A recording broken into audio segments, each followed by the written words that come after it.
Okay, welcome back to the DAZN Boxing Show. I go by the name of Barak. And I'm Barak, the boxing bully. Look, when I was a kid, Barak, I didn't always get gifts. Sometimes, once in a blue, my mother would tell me that you've been naughty and we have to write a letter to Santa Claus just to see if maybe, he'll consider giving you a gift. And if you're naughty, you might not get anything. So we got a naughty and nice list. That's right. And what kind of chump childhood did you have here? You've been naughty. Like, get the heck out. My mother whipped my behind. Well, that too. I just didn't give them that part. But nevertheless, and also some things that we might be hopeful for, something to look forward to in the new year. I'm going to set it off, Barak, and I debated a long time with this because to some degree, there's something I appreciated about it, but because we're in a sport that's so devastating and so deadly, and I mean that in a literal sense, I have to put Mr. Caleb Plant on the naughtiness after knocking Anthony Durrell out using the shovel gesture as he was burying him. Now, we were in the Barclays Center live. The way Anthony Durrell fell and the way he was not moving, not budging, not blinking, it was scary. So at that moment, to be able to go that far, I thought it was naughty. Now, part of me was like, he was hated on. Anthony's had a lot to say about him. It was a heat of the moment, passionate moment, Barak, but I think he went too far. I'll put him on my naughty list. This sounds so corny. My naughty list. All right, listen. All right, I get that. I guess today we're in this savagery culture. Today we're in this culture where we say, oh, that's so gangster, when things are negative. But I kind of understand what you're saying, man, because this is a hurt sport, very dangerous. People have died in the ring and after fights. So yes, I can see that, but I kind of keep going back to understanding that it's an emotional thing. You're fighting in there. A guy has said a lot of negative things about you, brought up race, a lot of things, and it's hard not to just do things like that, But yes, should have been able to compose himself a little bit more and not do that. The knockout is enough.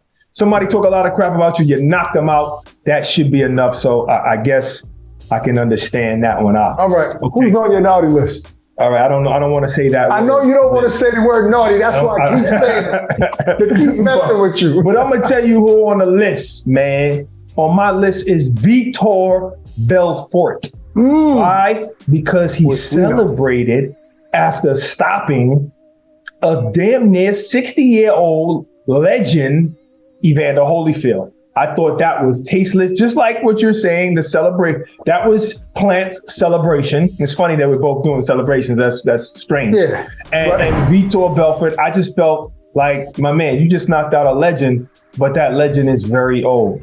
Very old. And you get no props for that. I'm in agreement with you. All you got was a paycheck for that.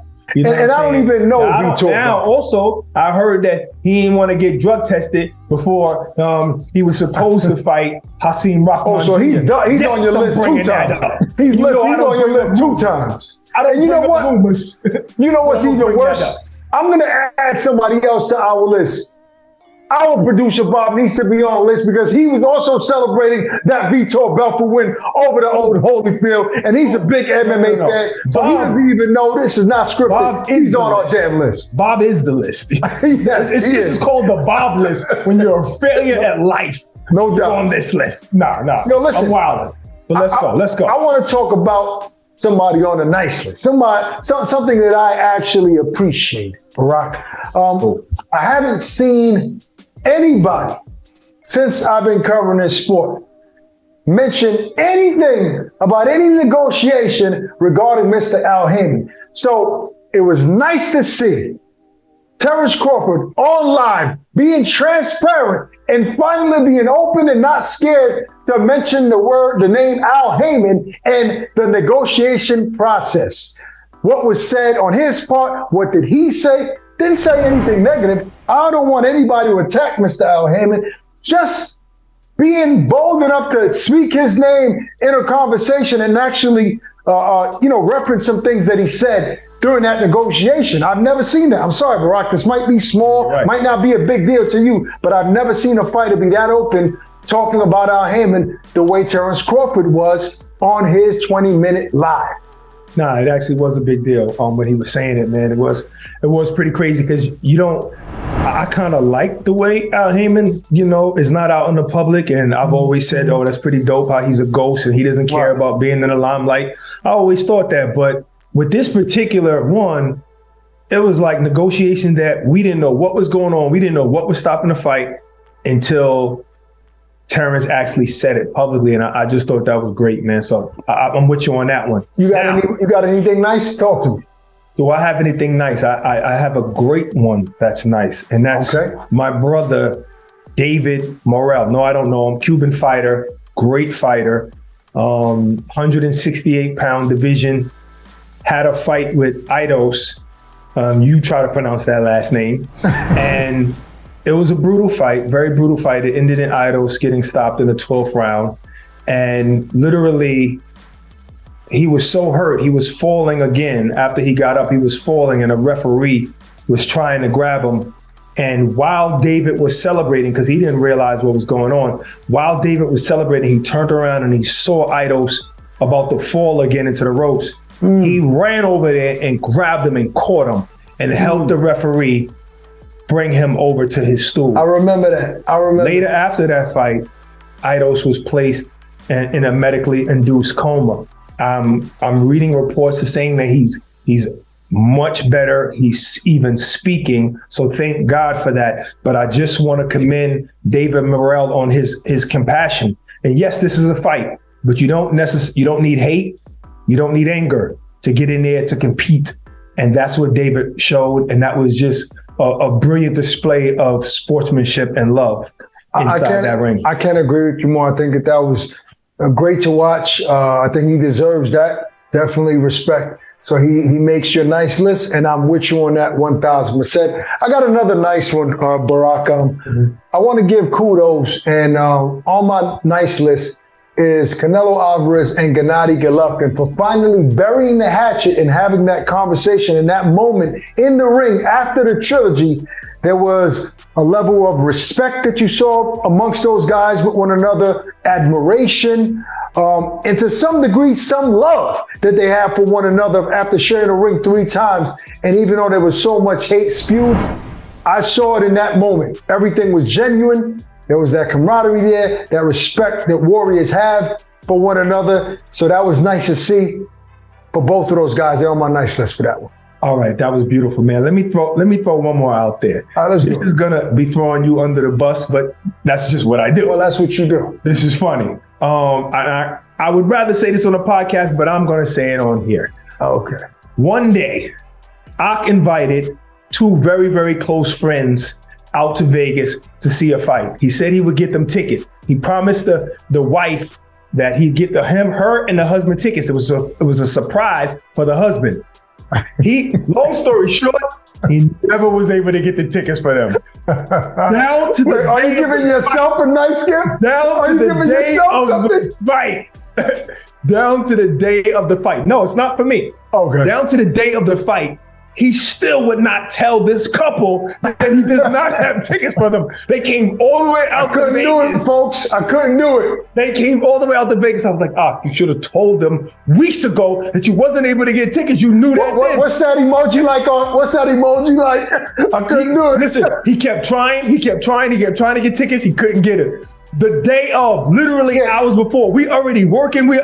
I put in a call. Yeah, thanks, I couldn't get them. Right, but anyway, I put in a call and I got them tickets, right? Good. I don't know if they were good seats. I don't remember. No, they were terrible. They were on the bleachers fixing light bulbs. They were better than the tickets you got them. How about that?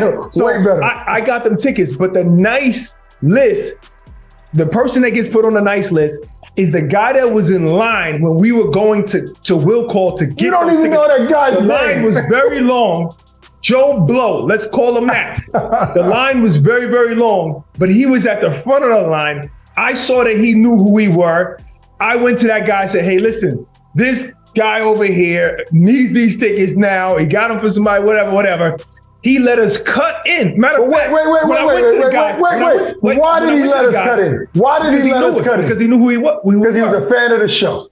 Absolutely. So I went to the guy and I said, listen, hey, we need help. We need tickets.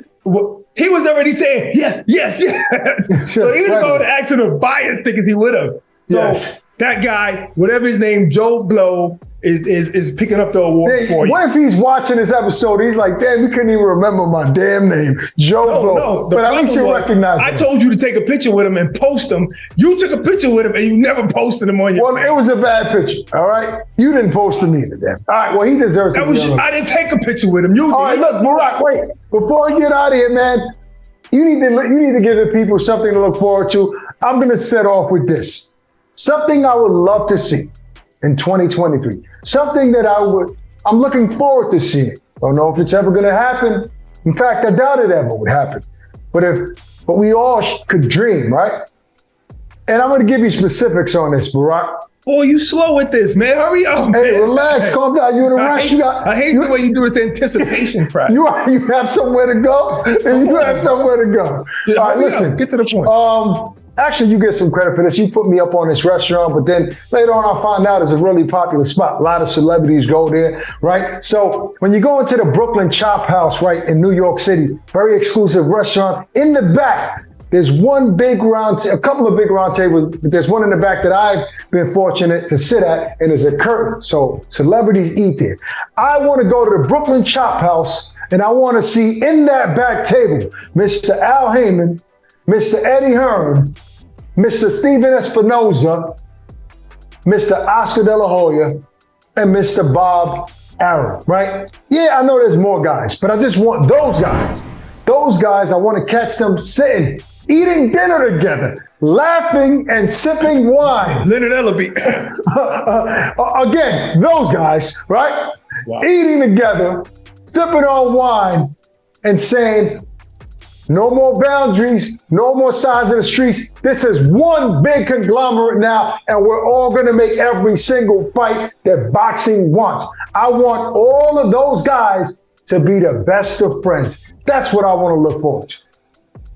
That's beautiful, man. You know what? I guess that doesn't have nothing to do with mine, because mine is a fight, but it has nothing to do with streets, has nothing to do with politics. Who knows why? Maybe because one wants to seek undisputed at 126, and that is the rematch between Amanda Serrano and Katie Taylor. That was the best boxing event that I've ever gone to. The noise was incredible. It was like white noise in my ears. I've never seen a crowd like that.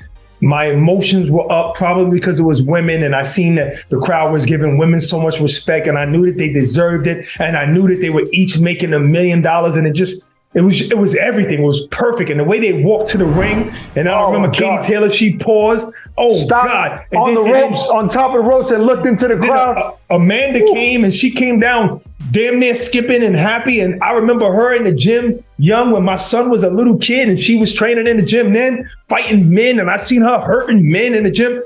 Oh gosh, it was the best event I've ever been to. And I'd love to be in the UK or in Ireland or wherever, watching that rematch. I mean, I couldn't want anything else either. I agree with you. I echo all of those sentiments. Like, that was the best event I've ever been to. I need to see it again, and I want to go to Croke Park in Ireland and see it. So that's it. Naughty, nice list, things that we're looking forward to. We're still feeling festive. It's still the season, so we're giving you some of those. All right. Hope you guys enjoy. That's it. Peace and love. Stay safe.